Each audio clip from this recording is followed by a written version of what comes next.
Have you met a son of God? What exactly is a son of God?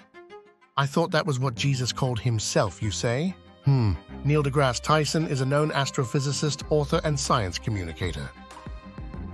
Recently, he effectively said, "We know that when airplanes crash, death does not discriminate between religions. The Satanist dies the same way as the atheist, same as the Muslim, Christian, or Jew. We would expect members of a true religion to survive, but this is not the case." Reason is served. Who shall respond? A little voice answered and said, "Christians are those who say they are Christians." God does not recognize this. Rather, God recognizes believers.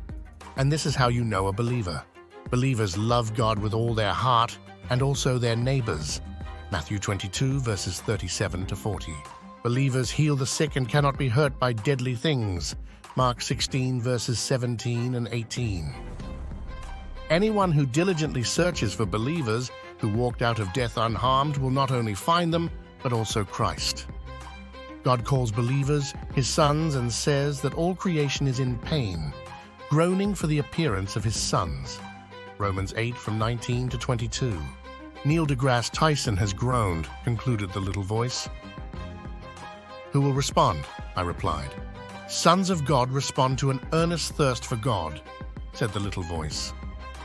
Why would anyone who has found light in science thirst for God? I asked. On the day of judgment, the lives of scientists who thirsted for God will judge those who did not, replied the little voice.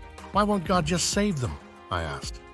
To this, the little voice responded with a story. A woman had a pet parrot she loved so much. Their relationship was built on love and respect. One day, the pet parrot decided to leave her. She pleaded with the pet to remain, but the parrot left her. It's been many years now, and the pet parrot wants to return home. To this, the woman replied, "Come, I'm waiting with open hands." But the pet cried and said, "You must bring me back with your power." To which the woman replied, "If I had caused you to leave, then I would have to cause you to return. But you left freely, so return freely."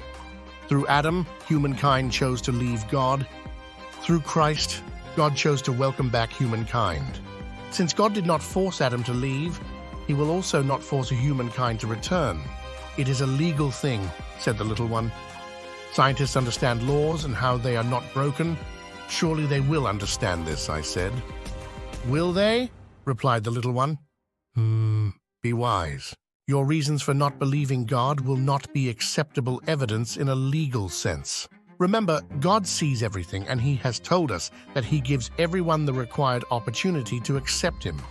2 Peter 3, verse 9. On the day of judgment, that opportunity, which you quietly overlooked, will be revealed for all to see.